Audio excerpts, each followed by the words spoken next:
하나님의 뜻 제3과 성령으로 충만하라.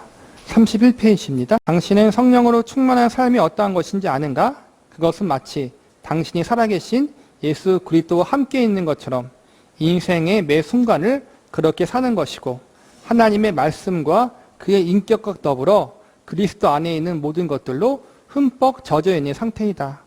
이게 성령 충만한 삶이라는 거예요.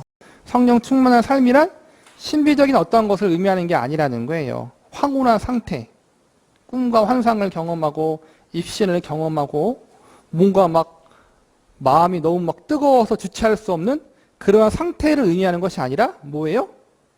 예수님과 함께 있는 것처럼 매 순간 그렇게 사는 것이다. 즉 종교 개혁자들이 외쳤던 언제나 하나님 앞에서 인생을 살아라.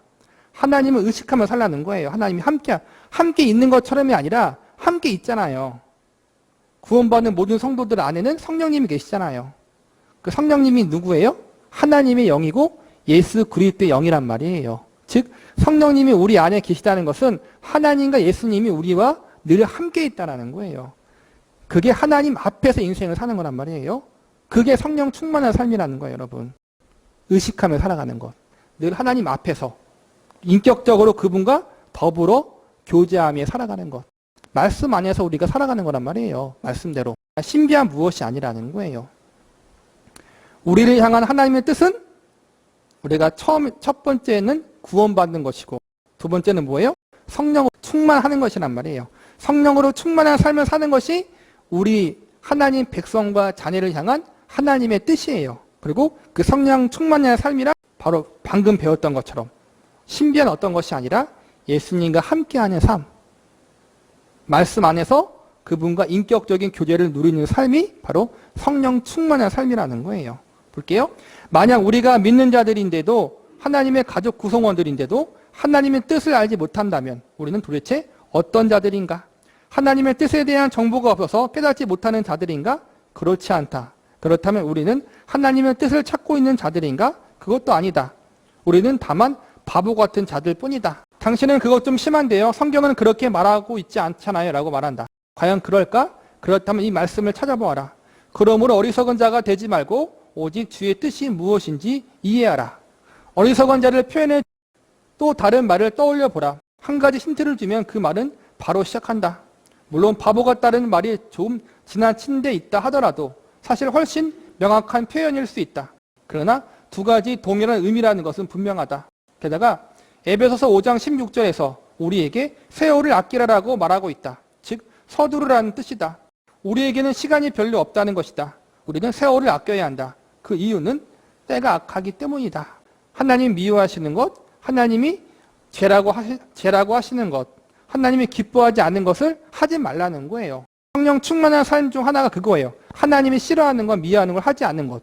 그게 성령 충만한 삶 가운데 하나예요. 그리고 한 발 더 나아가 하나님이 기뻐하는 걸 행하는 거겠죠? 그리고 그것이 뭐예요? 성령 충만한 것이라고 성경은 나와 있다는 거예요. 우리가 뭐 죄 짓는 일, 하나님이 미워하고 기뻐하지 않은 일을 성도라면, 정말 하나님을 만난 성도라면 그걸 적극적으로 짓지는 않겠죠? 우리가 연약함으로 할 수는 있겠지만 여기서 말하고자 하는 건 무엇이냐면은 세월을 아끼라. 이것은 쓸데없는 하나님의 뜻을 찾느니라 세월을 낭비하지 말라는 거예요. 지금 이 책에서는 우리가 적극적으로 죄를 짓지 않잖아요. 그렇지만 어떠한 면에서는 죄를 짓진 않지만 무엇 때문에 세월을 허비하느냐 하면은 쓸데없는 하나님의 뜻을 찾는다라는 거예요. 이미 하나님의 뜻은 우리에게 알려졌는데 자꾸만은 하나님이 이미 알려주신 건 신경 안 쓰고 새로운 하나님의 뜻을 찾으려고 골몰하고 고민하고 시간을 허비한다라는 거예요. 하나님이 우리에게 말했잖아요. 제일 먼저 알려주신 뜻은 뭐예요? 너희가 하나님을 알고 믿으라는 거예요. 그 다음 뭐예요? 성령 충만하래요. 그게 우리를 향한 뜻이래요. 이미 성령 충만하라는 하나님의 뜻이 주어졌는데 우리는 다른 걸 구하고 있다는 거예요. 뭘 구하고 있을까요? 뒤에 나와요. 어떤 직업을 가져야 될까요? 누구와 결혼해야 될까요? 제가 무엇을 해야 될까요? 어디를 가야 될까요? 그걸 묻고 있다는 거예요. 그걸 기도하지 말라는 것이 아니에요. 기도해야죠. 하나님의 인도하심을 구하고 하나님의 나는 할 수 없사오니 하나님께서 책임져 달라는 신앙 고백적인 의미에서 기도하는 것이지, 내가 기도하면은 이 사람과 결혼해라, 저로 이사 가라, 어떤 차를 사라, 어떠한 직장을 찾으라, 그렇게 음성을 들려주는 것을 듣기 위해서 그게 하나님의 뜻이라고 여기고 그렇게 구하는 것을 조심하라는 거예요. 하나님의 뜻을 찾고 있어요. 어쩌면 내가 어리석을지도 모르죠. 그래도 아무것도 하지 않고 가만히 있는 것보다 나은 것은 아닌가요? 라고 말할 수 있다. 물론이다. 가만히 있는 것보다 나을 수 있다. 하나님의 뜻에 대해 어리석을 수밖에 없는 것이 당신의 처지라면 말이다. 그러나 그것이 정말 당신의 처지라면 성경이 당신에게 어리석은 자가 되지 말라고 명령하지는 않을 것이다. 어리석은 자가 되지 않을 수 있는 방법은 에베소서 5장 18절에 나와 있다. 술 취하지 말라. 이는 방탕한 것이니 오직 성령으로 충만함을 받으라. 우리가 하나님의 뜻에 대해서 어리석은 자가 되지 않기 위해서, 바보 같은 자가 되지 않기 위해서 뭘 해야 되는 거예요? 술 취하지 말고 방탕하지 말고 성령 충만하라. 중요한 게 성령 충만하라는 거죠. 그냥 당신이 하나님의 뜻을 알기 원한다면 첫째, 당신은 구원받아야 한다. 둘째, 당신은 성령으로 충만해야 한다. 하나님의 말씀이 그렇게 말하고 있다. 그러니까 우리를 향한 하나님의 뜻이 무엇입니까? 라고 기도하기 앞서서 말씀을 통해서 내가 성령 충만하기를 바라시는 하나님의 뜻이 우선적으로 나에게 알려져 있다는 사실을 기억하라는 거예요. 많은 크리스천들이 하나님 왜 나의 결혼 상대를 보여주지 않은지 그 이유를 모르겠어요 라고 말한다. 하나 하는 고민이에요. 결혼하지 않은 사람들은. 마찬가지였고, 우리가 참 이게 말씀을 잘 알아야 돼요. 우리는 말씀을 즐기기보다는 뭘 즐겨요? 간증을 좋아하잖아요. 간증을 좋아하고 어떤 목사님과 어떤 사역자와 어떤 신앙의 선배들의 이제 경험담을 좋아하잖아요. 그게 필요 없다는 게 아니에요. 근데 그게 잘못돼서 말씀을 왜곡시킬 수 있다는 거예요. 하잖아요. 내가 어떻게 기도했더니 하나님이 그대로 이루어 주셨다. 내가 꿈속에서 어떤 여자를 봤는데 그 여자를 진짜 기도 중에 만났다. 하나님이 이 여자다, 이 남자다, 이 사람이다라고 내 마음 가운데 감동을 주셨다. 다 그렇게 듣고 하나님이 다 그렇게 만나게 해주실 줄 알았어. 저도 마찬가지예요. 운명적인 것처럼 하나님이 딱 이 사람이다라고 알려주실 줄 알았어요. 근데 아니더라고. 그게 아니더라고요, 여러분. 우리는 그게 하나님의 뜻이라고 여기고 있다는 거예요. 그걸. 어떤 사람들은 내가 어떤 직장을 가져야 하는지, 내가 어떠한 비즈니스를 시작해야 되는지, 내가 어떤 물건을 구입해야 하는지, 이사를 가야 할지 말아야 할지, 특정 문제에 대해서 내가 어떻게 처신해야 하는지를 왜 나에게 보여주지 않은지를 모르겠어요. 하나님은 나에게 하나님의 뜻을 보여주지 않는 거죠. 왜 나를 위한 그런 것들을 해주지 않는다라고 말합니다. 그러니까 그게 하나님의 뜻이라고 여기는 거예요. 그걸 아는 게 하나님의 뜻을 아는 거라고 여기는 거란 말이에요.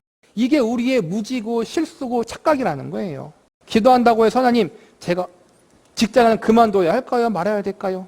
직장을 그만두고 제가 사업을 해야 될까요? 식당을 해야 될까요? 다 그걸 묻고 다니잖아요. 목사를 대가가지고. 또 웃겨요. 목사들은 기도해주고 이렇게 하라 저렇게 하라고 또 말해줘. 얼마나 이게 웃긴 거예요, 여러분. 그게 아닌데. 불확실한 내 미래에 대한 부분, 내 선택에 대한 문제에 대해서 하나님이 이렇게 해라 저렇게 하라라고 구체적으로 말씀해 주시기를 원하는 것이 우리가 갖고 있는 하나님의 뜻에 대한 오해라는 거예요. 근데 그건 아니란 말이에요. 하나님은 그렇게 하시는 경우가 있긴 있어요. 근데 그것은 많지 않아요. 특별한 경우예요. 특별한 경우. 특별하다는 건 뭐예요? 비상식적인 것이고 정상적인 것이 아니라는 거예요. 정상적인 인도하심의 방법은, 정상적인 하나님의 뜻은 우리가 믿음 안에 말씀 안에서 살아가다 보면 믿음의 결정을 해야 할 때가 있어요. 하나님 보시기 합당하지 않은 부분이 아니면은 어떠한 결정을 해도 다 괜찮은 거예요. 예적인 부분, 도덕적, 윤리적인 부분으로 잘못된 것이 아니에요. 불법적인 것이 아니에요. 그런 상황에서 내가 결정한 것이 있잖아요. 직장을 결정해야 되고, 이사할 때, 어떤 곳에 이사 갈 때 결정해야 되고, 집을 결정해야 되고, 어떤 선택을 할 때 죄적인 부분이 아니라면 내 판단과 경험을 통해 기도하면서 선택하면 돼요. 그러면은 그 선택 가운데 하나님이 함께 하시는 거란 말이에요. 그게 하나님이 인도하신 방법이에요. 배우자도 마찬가지예요. 서로가 교제하다 보니 좋아졌어. 이 사람이 불신자도 아니고 믿음적으로 문제가 있는 것도 아니에요. 맞아요. 서로가 좋아요. 서로가 만나다 보면은 믿음의 거룩한 소망들이 생겨요. 그러면은 그 사람이 나에게 허락된 배우자인 거예요, 여러분. 물론 우리가 결혼을 전제로 만나고 결혼까지 가야겠지만, 우리가 특별하게 이 사람이다, 저 사람이다, 이곳이다, 저곳이다라고 묻는 것은 하나님의 뜻을 묻는 게 아니라는 거예요. 우리는 자꾸 그런 불확실한 부분에 대해서, 불확실한 선택과 미래에 대한 것을 묻는 걸 뜻이라고 여긴다는 거예요. 근데 아니라는 거예요. 하나님의 뜻은 불확실한 것을 알려주는 것이 아니라 확실한 성경 말씀을 통해서 우리에게 알려주는 거란 말이에요. 그것이 뭐예요? 성령 충만하게 살라는 거예요. 이런 사람들은 성령으로 충만하지 않은 상태로 늘 살아간다. 성령이 하나님의 뜻을 명확하게 보여주신데도 말이다. 하나님이 이미 하나님의 뜻을 분명하게 보여주셨는데도 불구하고 그것을 따르지 않은 사람에게 하나님이 더 이상 또 뭐를 보여줘야 된단 말인가? 성령 충만하게 살라고 하나님이 미리 알려줬는데 이것은 무시하고 다른 걸 구하는 사람에게 하나님이 뭘 알려주겠냐라는 거예요. 더 성령으로 충만하다는 뜻은 무엇인가? 여기서 잠깐 간단한 신학 이론에 대해서 설명하겠다. 성령 충만한 게 하나님의 뜻인데 그러면 성령 충만한 게 무엇인가 좀 알려주는 거예요. 우리는 그것을 성령 충만의 삶에 대한 이론이라고 부를 것이다. 당신이 구원받았을 때, 즉 당신이 예수 그리스도를 영접하면 성령이 오셔서 당신 안에 거하게 된다. 성령이 함께하지 않은 크리스천은 없다. 누구든지 그리스도의 영이 없으면 그리스도의 사람이 아니다. 우리가 예수님을 구세주로 믿고 영접할 때 이미 우리 안에 성령님이 있다는 거예요. 그런데 얼마나 많은 크리스천들이 그들에게 성령이 없다고 생각하는지를 보면 참으로 놀라지 않을 수 없다. 나는 교회에 가보면 신실한 성도들이 오 하나님 성령을 내려주십시오라고 기도한 것을 듣게 된다. 그러면 나는 속으로 성령은 바로 여기 계시잖아요. 바로 여기요라고 말한다. 나는 사람들이 하나님 성령을 더욱 충만하게 부어주십시오라고 기도하는 것을 듣는다. 마치 성령이 한 방울 한 방울 똑똑 갈증나게 임하는 것처럼 말이다. 성령은 인격이다. 성령은 당신 안에 살아계신다. 너희 몸은 너희가 하나님께로 받은 바 너희 가운데 계신 성령의 정인 줄 알지 못하느냐. 우리는 이미 우리가 가지고 있는 것들을 여전히 구하고 있을 때가 많다. 우리는 성령을 달라고 기도한다. 그런데 성령은 이미 우리 안에 거하신다. 우릴 때가 이런 실수를 할 때가 많다라는 거예요. 이미 성령님이 계시고 우리 안에 성령이 부어졌는데도 주님 성령 주시옵소서, 능력 주시옵소서 그러고 있다는 거예요. 근데 저는 개인적으로 이 기도가 잘못된 건 아니라 생각해요. 우리가 참된 성도고 신신의 성도라면 성령을 주시옵소서, 성령 충만케 하옵소서, 은혜를 주시옵소서. 이것은 우리가 성령이 없는 것이 아니라 그만큼 더 갈망한다는 걸 표현한 거죠. 근데 표현하는 것이 아니라 잘못된 지식처럼 내 안에 성령이 없는 것처럼 하나님이 나와 함께하지 않는 것처럼 그렇게 이제는 여기면 안 된다는 거예요. 당신은 당신의 기도에 대해 분석해 본 적이 있는가? 당신은 하나님 이러저러 하기 때문에 더 풍성한 사랑을 주십시오라고 기도한다. 그런데 성경은 하나님의 사랑이 우리 마음에 부음바 대민이라고 말하고 있다. 당신은 하나님 나에게 더 큰 은혜가 필요합니다라고 말한다. 그런데 하나님은 당신에게 임한 하나님의 은혜가 이미 족하다고 말한다. 당신은 오 주님 나에게 더 많은 능력을 주시옵소서 라고 부르짖는다. 그러나 성경은 그리스도 안에서 모든 것을 할 수 있다고 말한다. 당신은 오 하나님 저를 인도해 주세요라고 말한다. 그러나 하나님은 내가 너를 인도하려고 이렇게 애쓰고 있는데 왜 너는 따라오지 않느냐라고 하신다. 당신은 하나님 나에게 능력이 필요합니다라고 부르짖는다. 그러나 성령이 임한 그 순간부터 당신에게 이미 능력이 있는 것이다. 아까 말한 것처럼 이 표현 자체가 또 우리가 기도하는 게 틀린 건 아니라고 생각해요. 저는 우리도 그러잖아요. 은혜를 더 주시옵소서. 하나님 우리의 삶을 책임져 주시고 인도하여 주시옵소서. 하나님 우리 삶을 책임져 주시고 인도해 주셔요 이미. 그런데 우리가 기도하면서 그 간절함을 표현하고 더 우리가 신앙 고백적인 부분이잖아요. 도와달라는 거잖아요. 그러니까 그 기도 자체는 잘못된 게 아니지만 우리가 오해할 때가 많다라는 거예요. 그런 오해를 하지 아니하도록 정말 몰라서 그렇게 기도할 때도 있잖아요. 그런 부분을 조심하라는 거예요. 이미 성령님이 우리와 함께 하시고 하나님이 우리 삶을 책임져 주시고 우리와 함께 하시고 한량없는 은혜와 사랑을 부어주셨는데 그게 부족한 게 아니라는 거예요. 이미 우리는 넘쳐요. 우리를 향한 하나님의 은혜와 사랑과 능력은 넘쳐요. 문제는 뭐예요? 우리가 그것을 깨닫지 못하고 인식하지 못하고 그 안에 온전히 거하기를 거부할 때가 많은 거죠. 사실은 그런 부분을 우리가 점검하라는 거예요. 그렇게 기도하지 말라는 것이 아니라 그 속에 그 의미가 무엇인지를 더 깊이 아는 것이 더 중요하다는 거예요. 사실은 이미 우리가 하나님의 자녀가 되는 그 순간부터 예수님 안에 있는 모든 좋은 풍성한 은혜들이 우리 안에 넘치도록 부어져 있다. 사실은 우리의 신앙생활이 그걸 알아가는 거예요. 사실은 알아가는 거예요. 그 하나님의 은혜와 사랑을 더 깊이 알아가고 확신하고 깨닫고 그게 신앙생활이에요. 사실은 새로운 걸 달라는 것이 아니라 우리는 마치 이미 있는데도 불구하고 더 새로운 걸 구할 때가 많잖아요. 이미 있는데 세상에서 가장 큰 기적이 뭐예요, 여러분? 성육신의 기적. 그리고 그 성육신하신 예수님이 나의 예수님, 나의 구주가 된다는 게 가장 큰 기적이에요, 여러분. 우리는 그 기적을 이미 경험하고 있잖아요. 우리는 자꾸 다른 기적, 다른 능력을 구하잖아요. 그 예수 그리스도가 나의 기적이고 능력이고 나의 가장 큰 은혜인데 우리는 다른 걸 구할 때가 많잖아요. 그런 부분들을 조심하라는 거예요. 하나님 안에서 완전함. 크리스천들이 그들에게 모든 것이 있다는 것을 깨달을 때가 도대체 언제일까? 베드로는 그의 신기한 능력으로 생명과 경건에 속한 모든 것을 우리에게 주셨으니라고 기록했다. 당신에게 부족한 것이 아무것도 없다. 그러나 수많은 연약한 크리스천이 내게는 이것을 또는 저것을 할 능력이 없어라고 말한다. 그러니까 이것은 사실은 사역자들의 잘못이에요. 사역자들 능력받으라고 하니까 늘, 그렇죠? 이미 우리에게 그 예수 그리스도의 능력이 있는데 사도 바울은 골로새 교회 성도들에게 너희도 그 안에서 완전하여졌으니라고 말한다. 완전하여졌다. 당신은 더 이상 무엇을 찾고 있는가? 더 이상 무엇을 더 구하고 있는가? 야고보는 당신이 무엇을 구해야 하는지를 말해주고 있다. 그것은 지혜이다. 지혜는 이미 당신에게 있기 때문에 더 이상 구해야 할 필요가 없는 것들이 무엇인지를 알게 해준다. 이에 마찬가지로 우리는 성령을 구할 필요가 없다. 성령을 구할 필요가 없다는 것이 이제는 우리가 마치 성령이 없는 것처럼 그렇게 여기고 구할 필요가 없다는 거예요. 성령은 이미 우리 안에 계신다. 예수님은 오직 성령이 너희에게 임하시면 너희가 권능을 받고라고 말하셨다. 그러므로 우리 안에 성령이 있으면 우리에게도 능력도 있는 것이다. 그리스도어로 능력이란 다이나미스이다. 이 말은 다이너마이트라는 말이 생겼다. 당신은 말 그대로 걸어다니는 다이너마이트다. 당신은 정말로 글쎄요 나는 실감이 나지 않는데요. 나는 내가 잘못 만들어져서 결함 있는 수류탄처럼 여겨지는데요. 나는 폭발하지도 않을 뿐더러 터지기 전에 슉하는 소리조차 제대로 내지 못하는 걸요라고 말할지 모른다. 그래서 그래도 당신은 다이너마이트다. 능력은 항상 당신 안에 있다. 문제는 그 능력이 밖으로 표출되지 않을 때가 너무 많다는 것이다. 성령을 소유하고 있다는 것과 성령으로 충만하다는 것은 서로 다른 차원이다. 그러니까 우리 안에 이미 성령님이 계시고 예수님의 영이 함께 계시고 그 예수님의 모든 사랑과 은혜가 우리 안에 부어졌잖아요. 부어진 것과 소유하고 있는 것과 그것을 충만히 누리는 것과는 다르다라는 거예요. 우리에게 필요한 것은 뭐예요? 새로운 능력을 소유하는 것이 아니라 이미 우리에게 넘치도록 부어진 그 은혜와 사랑, 그리스도의 능력이 우리 안에서 풍성하게 누릴 수 있고 충만하게 드러날 수 있도록 우리가 기도해야 된다는 거예요. 피지는 탄산 음료를 만드는 데 사용되는 작은 알약이다.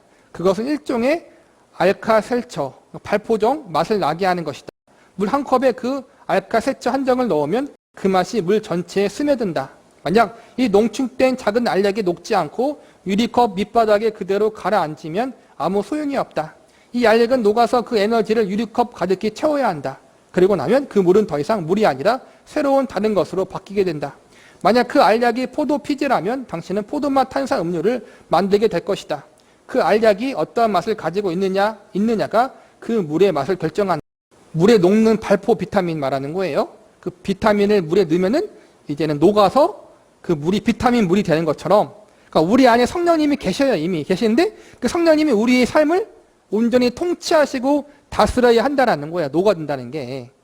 성령님이 우리 안에 완전히 녹아들으셔서 우리를 다스리시고 통치하시고 성령님의 붙들리는 삶을 살아야 하는 게 중요하다는 거예요.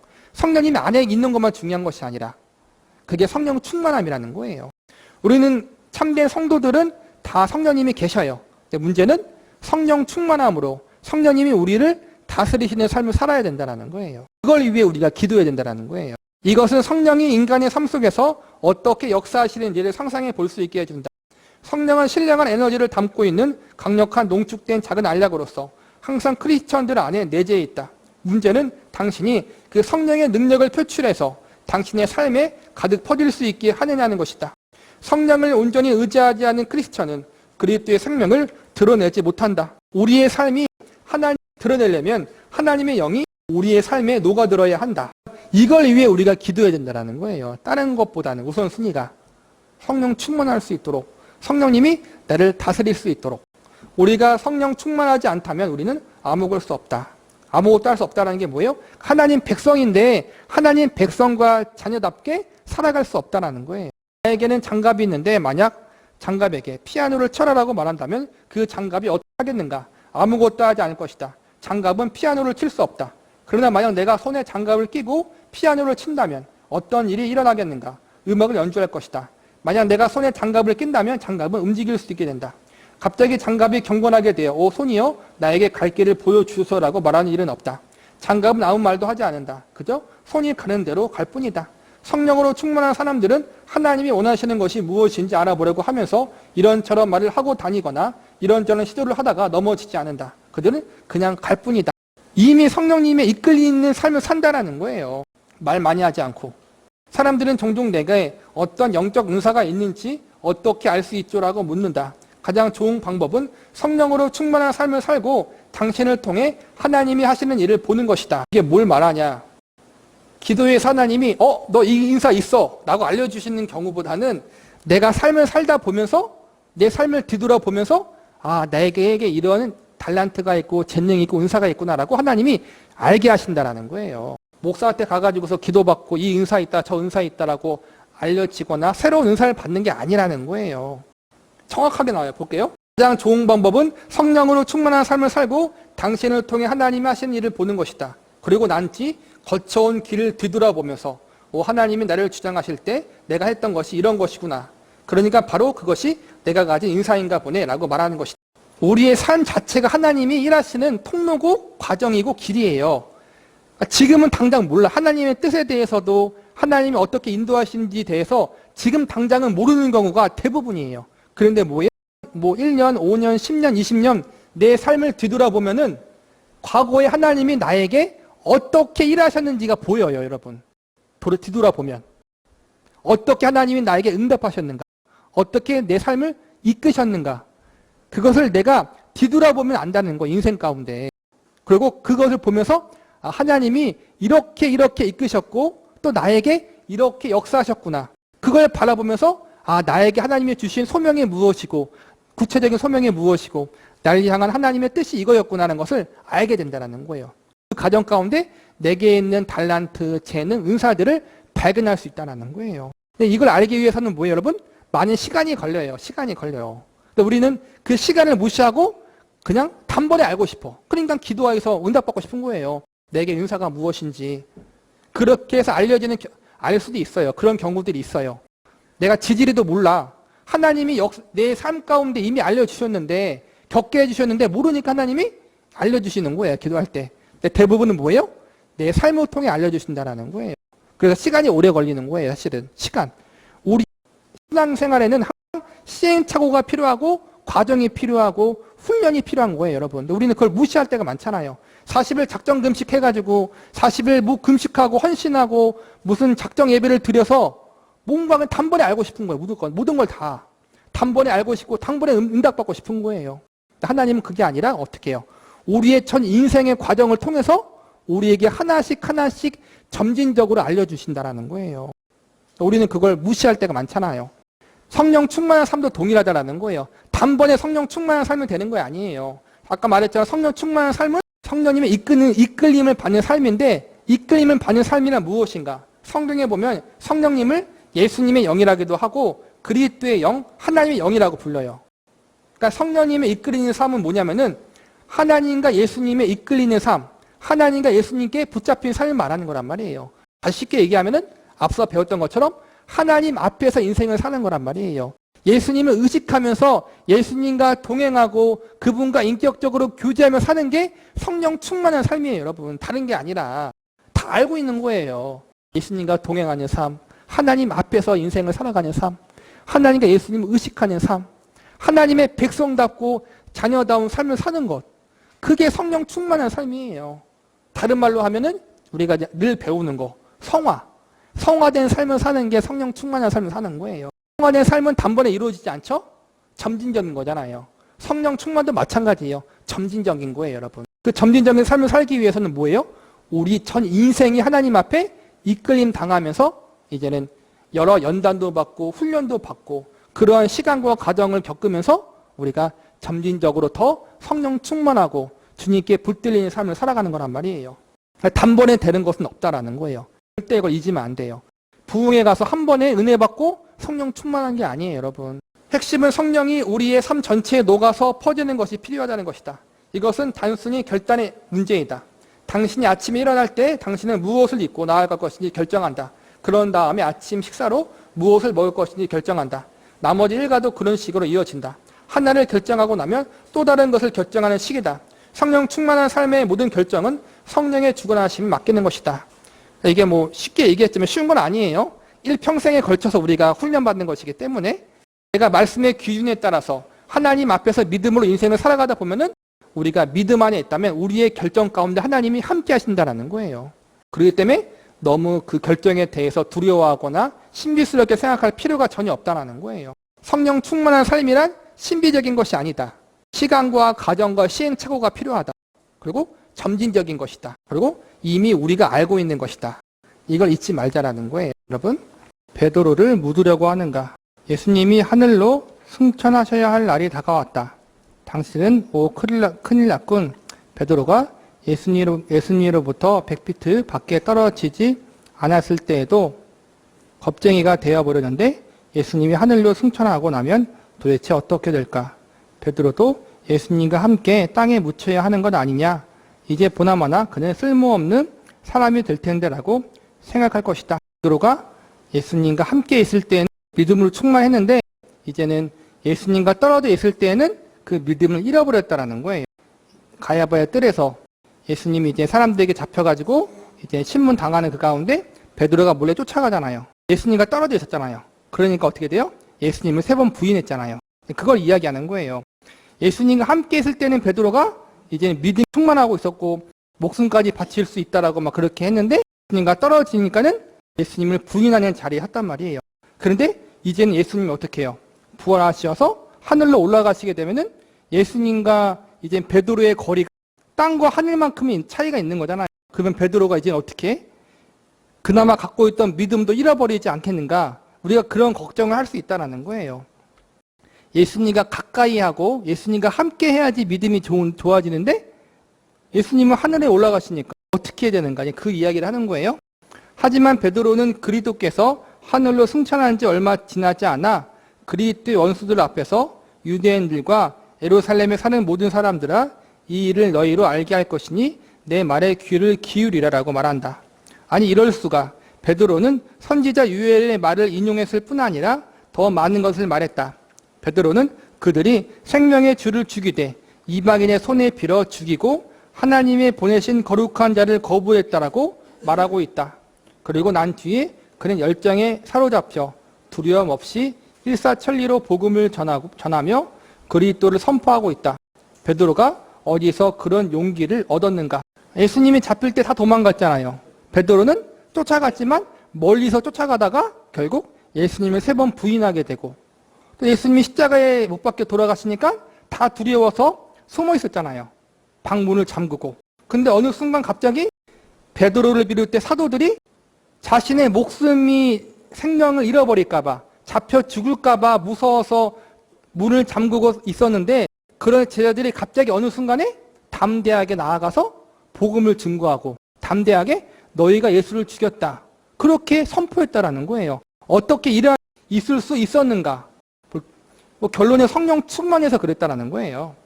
우리는 사도행전 3장에서 베드로에 관해서 또 볼 수 있다. 어느 날 베드로와 요한이 성전 미문에 들어가고 있었다. 그 문 앞에는 40년 동안 그곳에서 구걸하는 안진뱅이 거지가 있었다. 베드로가 그에게 우리를 보시오라고 말했다. 그러자 그 남자는 베드로와 요한을 바라보았다. 그때 베드로는 그에게 말했다. 은과 금은 내게 얻거니와 내게 있는 이것을 내게 주노니 나사렛 예수 그리스도의 이름으로 일어나 걸으라. 안진뱅이는 곧 일어났고 절뚝거리기 시작하다가 마침내 걷고 뛰며 하나님을 찬양했다. 베드로는 그에게 기적을 말했을 뿐 아니라 행하기까지 했다. 사도행전 4장에 보면 베드로가 핍박을 받는 내용이 나온다. 그때 베드로는 놀라운 용기를 보여준다. 예수님과 함께 있고 가까이 있으면은 제자들이 믿음이 좋았어요, 항상. 그런데 예수님과 떨어져 있을 때는 믿음이 좋지 않았다는 거예요. 근데 지금은 이제 예수님은 하늘에 올라가셔서 하나님 우편에 앉아 계시고 베드로와 사도들은 이 땅에 있다는 거예요. 거리상으로는 끝도 없는 거리가 있는 거예요. 그런데 어떻게 예수님이 함께하지도 않고 가까이 있지도 않은데 어떻게 베드로와 사도들이 그렇게 담대할 수 있었는가? 정답은 성령 충만했다는 거예요. 사도행전 2장에서 마가의 다락방에서 성령을 받잖아요. 이제 결론을 말해보겠다. 베드로가 성령으로 충만했을 때 그는 예수 그리스도와 가까이 있을 때와 동일한 능력을 소유하게 되었다. 이제 여기서 정말 흥미로운 내용을 다루어 보자. 당신은 성령으로 충만한 삶이 어떤 것인지 아는가? 그것은 마치 당신이 살아계신 예수 그리스도와 함께 있는 것처럼 인생을 매 순간 그렇게 사는 것이다. 성령 충만이 무엇인가를 정의 내리는 것이 쉽지 않아요. 참 다양해요. 근데 여기서는 뭐라 그랬어요?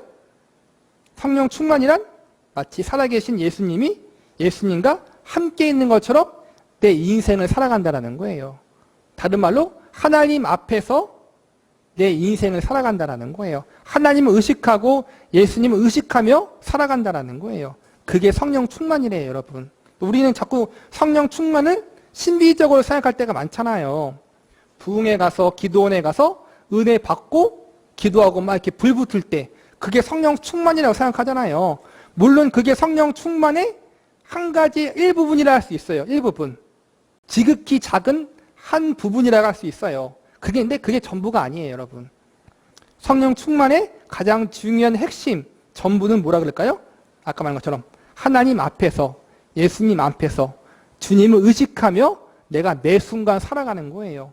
그게 성령 충만이에요, 여러분. 말장난 하지 말자는 거예요, 여러분. 성령 충만이 뭡니까? 성령의 이끄심을 받고 성령의 다스리심을 받고 성령의 붙잡혀 있는 삶. 맞아요, 근데 여러분. 근데 그게 뭘 말하냐는 거예요. 신비한 게 아니라 뭐예요? 하나님 앞에서 인생을 사는 거란 말이에요. 그다지 이해하기 힘든 말이 아니다. 그렇지 않은가? 혹자는 내가 성령과 그리스도를 구분시킴으로 문제를 복잡하게 만든다고 생각할지 모르겠다. 그러나 바울은 성령을 무엇이라고 불렀는가? 그리스도의 영이라고 불렀다. 성령을 보통 두 가지로 불러요. 구약에는 하나님의 영이라고 그랬어요. 에서는 그리스도의 영이라고 불러요. 그러니까 성령님이 하나님의 영이기도 하고 예수님의 영이기도 한 거예요. 같은 분이니까. 그리고 성령은 절대로 스스로를 드러내지 않으셔요. 내가 성령님이다. 나를 경배하라. 그렇지 않고 성령님이 나타나고 성령님이 역사하고 성령님이 드러나는 곳에는 누가 드러나요? 성령님이 드러나는 것이 아니라 예수님이 드러나고 하나님이 드러나요, 여러분. 우리가 성령 받으면 어떻게 돼요? 구원 받을 때 성령님 받잖아요. 어떻게 돼요? 예수님을 구주로 고백하고 하나님을 아버지라고 고백하잖아요. 그러니까 성령님은 성령님 자신을 위해 일하시는 분이 아니라 예수님을 위해 일하시고 하나님을 위해 일하신다는 거예요. 예수님과 하나님을 드러낸다는 거예요, 여러분. 우리는 자꾸 다르게 생각할 때가 많잖아요. 한때 그랬어요. 저도 신학교 다닐 때 성령에 대한 책을 많이 봤어요. 막 간증문, 책들 막 많잖아요. 기독교 서점에 보면은. 근데 그런 내용을 보면은 많은 사람들이 그런 얘기를 하는 거예요. 우리는 그동안 성령님을 소외시켰다. 아니에요, 여러분. 성령님을 소외시켰으니까 이제부터 성령님을 소외시키지 말고 성령님을 적극적으로 찾고 적극적으로 예비하자. 막 그렇게 책을 샀다는 거예요. 저도 은혜 받았어요, 그때는. 지금 보니까 아니에요, 여러분. 성령님은 소외당한 적도 없고 성령님은 스스로를 대접받고 경배받기 위해 일하지 않으셨어요. 언제나 누구를 높였어요? 누구를 드러냈어요? 예수님을 드러내고 하나님을 드러냈다는 거예요. 성령의 역사가 일어나는 곳은 막 이상한 게 아니라 성령의 역사가 강한 곳일수록 예수님의 이름이 드러나고 하나님을 찬양하게 된다는 거예요. 우리는 그걸 절대로 잊으면 안 돼요. 그리고 예수님의 이름이 드러나고 하나님이 경배받으면 누가 경배받는 거예요? 성령님이 경배받는 거란 말이에요. 따로 받는 게 아니에요. 우리는 그걸 절대로 잊으면 안 돼요, 여러분. 예수님은 예수님이 떠나고 나면 또 다른 보혜사를 보내겠다고 하셨다. 그리스어로 또 다른 이라는 의미로 사용되는 말에는 두 가지가 있다. 하나는 헤테로스 또는 하나는 올로스다. 헤테로스는 다른 종류로서 또 다른 하나를 의미하고 올로스는 같은 종류로서 다른 하나를 의미한다. 여기에 내 성경책이 있다고 가정해보자. 만약 내가 나에게 헤테로스 바이블로스를 주십시오라고 한다면 당신은 나에게 아무 책이나 한 권 주면 된다. 그럼 내가 올로스 바이블로스를 주십시오라고 말한다면 당신은 내게 내 성경책과 똑같은, 다시 말하면 책에 글로 표시해 놓은 것들이나 구겨진 것이나 흠이 있는 것까지 정확히 똑같은 또 다른 성경을 줘야 한다. 그것은 바로 올로스가 의미하는 것이다. 예수님이 또 다른 보혜사를 너에게 주사라고 말했을 때 그때 사용하시는 올로스는 정확히 예수님과 똑같은 또 다른 보혜사라는 뜻으로 말한 것이다. 즉 제3위이신 성령 하나님이라는 거예요. 삼위일체론은 어려워서 다 설명이 불가능해요. 사실은 삼위일체론을 인간이 이해하게 설명하는 건 불가능해요.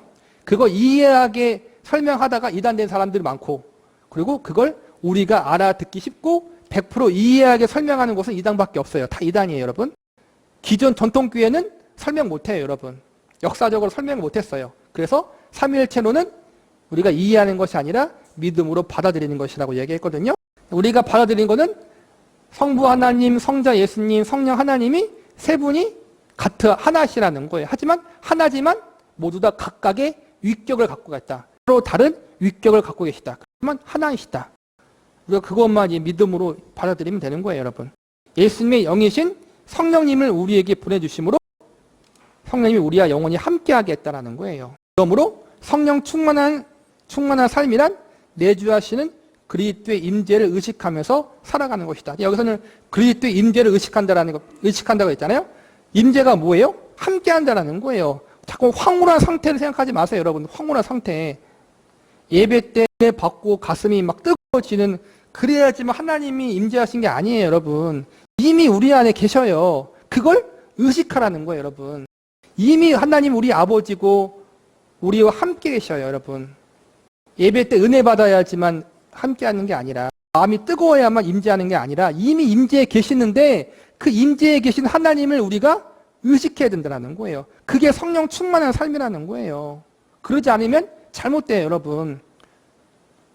오늘 기도회는, 오늘 예배는 은혜롭지가 않네. 성령의 임재를 느낄 수가 없어. 횃불 느끼긴 뭘 느껴요, 여러분. 이미 계시는데. 그러니까 이 교회, 저 교회, 저 기도원, 이 기도원 찾아다니는 거예요, 여러분. 이 집회 찾아가고 저 집회 찾아가고 부흥회 찾아가고 어느 집회 갔더니 성령의 임재를 느낀다. 웃기는 소리 하지 마세요, 여러분. 이미 성령님이 내와 함께 계시는데 임재를 느끼긴 뭘 느껴요. 함께 계시는데 지가 믿음이 없으니까 못 느끼고 사는 거지. 내가 잠자든 집에서 뭘 하든 똥을 넣든 밥을 먹든 뭘 하든 성령님이 이미 우리 안에 계시다라는 거야. 성도라면 뭘 하든 우리는 나와 내 안에 계신 성령님, 성령님이 예수님의 영과 하나님의 영이니까 하나님과 예수님이 나와 함께하고 있다는 거. 언제든지 여러분, 가정에서나 직장에서나 잠을 자든 눕든 뭘 하든 그 하나님을 매 순간 의식하고 살라는 거예요, 여러분. 교회에 와서만 의식하지 말고. 그럼 우리 삶이 얼마나 달라지겠어요, 여러분? 배우자가 속썩여서 한바탕 하고 싶은데 주님이 나와 함께하고 있다는 거 의식했어요. 그러면 한바탕 못하겠죠, 여러분? 우리는 하잖아요, 그쵸? 차를 운전하다가 누가 끼어들어서 오면은 쌍욕을 하잖아요, 여러분? 근데 그 순간에도 내 안에 이미 주님이 계시는데 그러면은 쌍욕이 나올 수 없겠죠. 또 우리는 쌍욕이 나와요. 왜요? 의식하지 못하니까. 그게 우리의 본질적인 문제예요, 여러분. 교회에 와서 예배 은혜 받고 임재를 느끼냐 못 느끼냐의 문제가 아니라 우리의 삶이 문제라는 거예요, 여러분. 삶이 그따위로 사니까 교회에 와서라도 임재 느끼며 살고 싶겠죠, 여러분? 근데 그게 아니라는 거예요, 여러분. 우리의 삶은 교회에서뿐 아니라 매 순간이 하나님 앞에 있는 거예요. 저도 마찬가지예요, 여러분. 그렇게 못 살아요. 그러니까 이게 우리의 일평생 숙제예요. 숙제라고 말하기 그러고 뭐랄까요?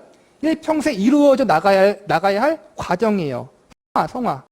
그래서 우리가 성화의 신비를 배웠잖아요. 박여서 목사님의. 성령 충만이 뭐예요?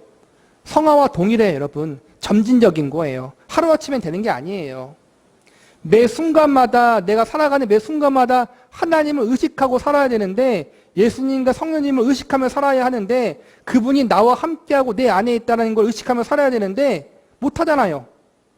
그래서 우리가 일평생 동안 연단받고 훈련받고 경건의 훈련을 하면서 하나씩 점진적으로 이제는 나아지는 거겠죠, 여러분. 그게 우리에게 주어진 삶이에요, 여러분. 신앙이란 그거예요. 우리는 그게 싫어서 자꾸만 그냥 일정 시간 종교 의식을 통해서 일정 기간 헌신을 통해서 대체하고 싶잖아요, 여러분. 근데 하나님 뭐라 그래요? 우리의 일평생 365일이 하나님 앞에 사는 인생이라는 거예요. 그걸 대체하면 안 돼요, 결코. 종교 의식으로 40일 작정, 새벽 기도, 수요, 금요일 예배, 주일 예배, 성경 공부, 그걸 대체해 줄 수는 없는 거예요. 우리는 성령 충만한 삶에 대해 제대로 알지 못하는 경향이 있다. 바울은 우리에게 술 취하지 말고 오직 성령에 취하라고 말하고 있다. 우리는 포도주 영향 아래 있기보다는 성령의 주관하심 아래 있어야 한다. 성령으로 충만한 삶은 어떤 식으로 나타나는가? 에베소서 5장 19절에서부터 20절에 보면 시와 찬송과 신령한 노래들로 서로 화답하며 너희의 마음으로 주께 노래하며 찬송하며 범사에 우리 주 예수 그리스도의 이름으로 항상 아버지 하나님께 감사하며 라고 바울은 말하고 있다. 내 삶이 무엇인가? 뭐예요 여러분?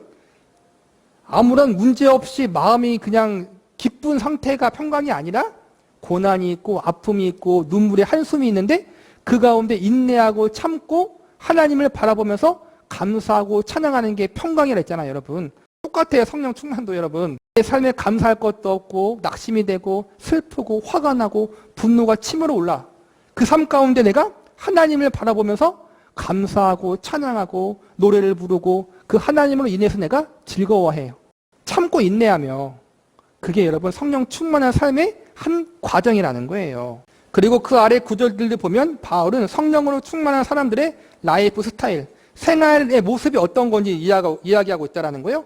아내는 남편에게 순종하며 남편은 아내를 사랑하고 아버지는 자녀에게 노하지 말고 자녀들은 부모에게 순종하며 하인들은 성실히 일하고 또 주인들은 공의롭게 행해야 할 것을 말하고 있다. 이것이 성령 충만한 사람들이 살아야 하는 모습이다. 그것도 동일해요. 신비한 뭘 말하는 게 아니라 성령 충만하면 성령 충만한 삶이 아내가 남편에게 순종하고 남편은 아내를 사랑하고 아버지는 자녀에게 노하지 말고 쭉 나오죠 여러분. 다 알고 있는 거예요 여러분. 하나님 백성답게 살아가는 게 성령 충만한 삶이라는 거예요 여러분. 절대로 이거 잊으면 안 돼요. 하나님 자녀답게 살아가기 위해서 또 어떻게 해야 되는 거예요? 궁극적으로 늘 하나님을 의식하며 살아가는 거예요. 우리가 이렇게 살아가야 하는데 이렇게 못 살아가잖아요. 아내는 남편에게 순종하며 남편은 아내를 사랑한다. 이 말에 다 걸려 넘어지잖아요 우리는 다 여러분. 왜 그래요?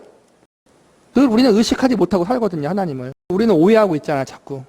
이건 하지 않고 이건 신경 쓰지 않고 교회에 와서 오 주여 성령 충만케 하옵소서 그러고 있잖아요. 말씀으로 충만하라. 흥미로운 것은 골로새서 3장에도 시와 찬송, 신령한 노래, 아내의 순종, 남편의 사랑, 자녀들의 순종, 부모들은 노하지 말아야 할 것, 종들과 성전들의 행할 것들에 대한 말들이 동일하게 나와 있는 것이다. 바울이 성령으로 충만한 삶을 이렇게 표현한 것이 이곳말은 아니다. 바울은 그것이 그리스도의 말씀이 너희 속에 풍성히 거함으로 말미암은 결과라고 말한다. 우리의 삶의 모습들이 주님의 말씀 안에 거할 때 이렇게 살아가게 된다는 거예요. 즉 말씀의 충만함이 성령 충만과도 같다라는 거예요. 성령으로 충만한 삶이 어떠한 것인지 알겠는가? 그것은 하나님 말씀, 그의 인격과 더불어 그리스도 안에 있는 모든 것들로 흠뻑 젖어 있는 상태이다. 그 길은 하나님에 대해 모든 것을 알려주는 책인 성경을 공부하는 것이다. 그러니까 말씀으로 젖으라는 거예요. 당신도 나도 성경책을 읽어보려고 여러 번 시도해봤어요. 그런데 뭐가 뭔지 모르겠어요 라고 말한다. 내가 성경을 어떻게 공부했는지 그리고 성경이 어떻게 내게 살아있는 말씀으로 다가왔는지 대해서 말해보겠다. 나는 요한일서부터 읽기 시작했다. 어느 날 나는 요한일서의 5장을 한자리에 앉아 처음부터 끝까지 다 읽었다. 그렇게 하는데 20분이 걸렸다. 골로새서 전체를 한 번 읽는 것은 아주 놀라운 경험이었다. 성경을 구성하는 66권 각 책들은 한마디 한마디 개별적인 성경 구조들을 그냥 모아둔 것이 아니다. 거기에는 전반적인 흐름이 있고 전후관계가 있다. 그러니까는 성경을 볼 때 가급적이면은 한 토막 한 토막 보지 말고 한 권 전체를 보라는 거예요.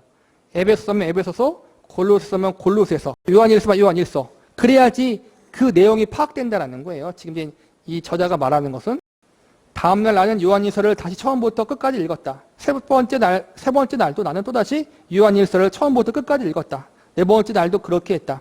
5번째 날도 그렇게 했다. 나는 30일 동안 그렇게 하기로 반복했다. 30일째가 되었을 때 무슨 일이 일어났는가?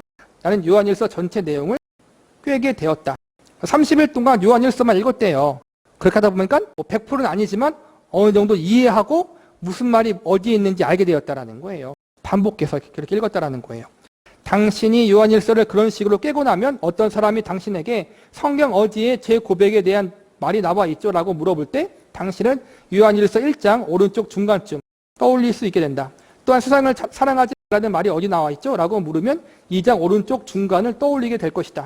죄의 대가가 사망이라는 말이 성경 어디에 나와 있죠? 라고 물으면 5장, 즉 요한일서 마지막 쪽을 떠올리게 될 것이다. 당신은 이제 요한일서를 깨게 된 것이다. 나는 요한일서를 마친 후 요한복음을 읽기 시작했다. 나는 요한복음을 3부분으로 나누었는데 각 부분 장이 7개씩 들어가도록 했다. 나는 첫 30일 동안 첫 번째 7개 장을 읽었다. 그리고 다음 30일 동안 두 번째 7개 장을 읽었다. 그리고 그 다음 30일 동안 마지막 7장을 읽었다. 선한 목자에 대한 말은 어디에 나오는가? 10장 오른쪽 중간 부분에 시작되어 한 장을 넘기면 그 다음 쪽 몇 줄이 더 계속된다. 포도나무와 가지의 비유가 어디에 나오는가? 15장이다. 예수님의 친구들에 관한 것은 어디에 오는가? 15장의 왼쪽 다음 문단에 넘어가면 약간 더 내려가 거기에 있다. 그러니까 이 말이 그만큼 깊게 공부했다라는 거예요. 어디에 무슨 말이 있는지. 겟세마네 동산에서 예수님이 체포되는 장면은 어디에 나오는가? 요한복음 18장이다. 베드로가 심령을 회복하는 것에 대한 이야기가 어디에 나오는가? 요한복음 21장에 나온다. 우물가 여인에 대한 이야기가 어디에 나오는가? 4장에 나온다. 생명의 떡이신 예수님에 대한 이야기가 어디에 나오는가? 요한복음 6장에 나온다. 니고데모에 대한 이야기가 어디에 나오는가? 요한복음 3장에 나온다. 가나의 혼인잔치에 대한 이야기는 어디에 나오는가? 요한복음 2장에 나온다. 당신은 세상에 당신 정말 대단하시군요 라고 말할지도 모른다. 그러나 그렇지 않다. 나는 대단하지도 똑똑하지도 않다. 나는 그 부분을 30번이나 읽었다. 그리고 그 부분을 또 읽을 것이다. 이사야는 대저 경계에 경계를 더하여 경계에 경계에 더하여 교훈에 교훈을 더하여 교훈에 교훈에 더하되 여기서 조금 저기서도 조금 하는구나 하도다 라고 말했다. 그렇게 하고 나면 당신은 그 성경의 내용들을 마음 깊이 새길 수 있게 된다. 그리고 그 후 한동안은 성경 어디에 뭐가 있는지 몰라 허둥대는 일은 없을 것이다. 성경을 한 권을 정해서 집중적으로 읽어서 그 내용이 파악될 때까지 보라는 거예요. 그냥 대강 보지 말고. 이것은 이제는 이 저자 존 메가더 목사님이 이제는 공부하는 방법, 한 가지의 방법이에요. 이게 정답이다가 아니라 하나의 방법을 제시하는 거예요. 각자가 맞게 나에게 맞는 성경 읽기, 성경 공부하기 방법을 내가 잘 찾아서 하면 되는 거예요. 중요한 것은 뭐예요? 규칙적이고 지속적으로 해야 된다는 거예요. 규칙적이고 지속적으로 하되 내가 이해하며 해야 된다는 거예요. 그냥 무작정 읽지 말고 그거에 머리로만 끝나는 것이 아니라 내 삶에 적용할 수 있도록 그 말씀에 순종하며 나아갈 수 있도록 또 내가 기도하며 나아가야 한다는 거예요. 제 개인적으로는 제가 말했잖아요. 강해 설교 책을 하나 놓고 같이 이제는 그걸 보라는 거예요. 같이. 그러면 더 이해하기 쉽고 쉬워요. 쉬워. 나 혼자 그냥 성경책을 보려고 하면 어려워요. 사실은. 그러니까는 강해 설교책 하나를 두고 한 챕터 한 권을 보고 그 내용을 같이 보면서 아까 말한 것처럼 이제는 30일 오래 기간을 두고 천천히 묵상하면서 그걸 다 이제는 완독하면은 그거에 대한 내용이 100%는 아니지만 어느 정도 이해하잖아요. 나중에 또 기회가 되어 똑같은 성경을 또 공부할 때 또 공부하면은 반복적으로 공부하다 보면은 처음 봤던 것보다 두 번째 볼 때보다 세 번째 볼 때가 더 이해가 쉽고 깊게 될 거예요. 그렇게 공부하는 것이 좋은 것 같아요. 의도된 무관심. 당신이 하나님의 말씀을 더 깊이 공부하면 할수록 당신의 마음과 삶은 말씀에 점점 더 적게 된다. 뉴욕 카네기홀에서 연주하는 어떤 유명한 바이올린 연주자가 어떻게 그렇게 바이올린 연주를 잘하게 되었는지 대해서 말했다고 한다. 그녀는 그 비결이 의도된 무관심이라고 했다. 그녀는 자기 목표와 상관이 없는 것들에 대해서 무관심하기로 작정했다고 한다. 당신은 당신의 삶에서 좀 더 덜 중요한 것들을 따로 분류해야 한다. 그리고 그것들을 의도된 무관심거리들로 여겨야 한다. 그렇게 해서 하나님의 말씀을 공부하는데 당신 자신을 온전히 드릴 수 있도록 해야 한다. 그러면 어떤 일이 일어나는지 아는가? 당신이 하나님의 말씀을 공부하면 할수록 당신의 마음은 점점 더 그것에 젖어들게 된다. 그리스도를 묵상하는 것이 더 이상 당신에게 그리 힘든 일로 여겨지지 않게 된다. 그러니까 말씀에 집중하고 말씀을 잘 공부하는 것에 대해서 잘 훈련하라는 거예요. 훈련. 당신은 그리스도를 계속 생각하지 않을 수 없게 될 것이다. 성령으로 충만한 것은 그리스도를 의식하며 살아가는 것이며 거기에는 지름길은 없다. 당신이 마음만 먹은다고 해서 바로 그리스도를 의식하는 삶으로 몰입하며 살 수 없다. 당신이 그리스도에 대한 생각에 젖어 살 수 있는 유일한 길은 그리스도에 대한 기록들로 가득한 성경책에 젖어드는 것이다. 하나님의 뜻은 당신이 구원받을 뿐 아니라 성령 충만한 삶을 사는 것이다. 성령 충만한 삶이란 그리스도를 의식하고 하나님을 의식하는 삶이에요. 그리고 그것은 말씀에 충만한 삶을 사는 거란 말이에요. 그리스도를 의식하고 말씀에 충만한 삶을 사는 것은 쉬운 게 아니에요. 하루아침에 되는 게 아니라 부단한 경건의 연습과 훈련이 필요해요. 우리가 거룩한 습관이 필요하다고 하잖아요. 말씀에 대한 거룩한 습관이 우리에게 필요해요. 말씀을 바르게 보고 지속적으로 공부하는 그런 거룩한 습관이 우리에게 있어야 돼요. 그래야지 엉뚱한 말 하지 않아요. 엉뚱한 말. 여러분께서 오늘 배웠던 것처럼 우리의 삶 가운데 예수님과 하나님을 의식하면서 예수님과 하나님 앞에서 인생을 사세요. 어디에 있든지, 직장에 있든지, 사업장에 있든지, 학교에 있든지, 가정에 있든지, 친구와 만났든지, 남편과 배우자와 있든지, 자녀와 있든지, 어디에 있든지 우리 안에 성령님이 계시고 나와 하나님과 예수님이 나와 함께하고 있어요. 그걸 의식하면서 말과 행동을 우리가 거룩하게 하려고 노력을 하라는 거예요. 하나님 앞에서. 그리고 동시에 말씀 충만할 수 있도록, 말씀에 깊이 빠질 수 있도록 말씀을 지속적으로 공부하고 연구할 수 있는 우리가 되어지고, 그 말씀에 결국에는 우리가 승복하는 자리에까지 나아갈 수 있는 저와 여러분이 되시기를 바라겠습니다.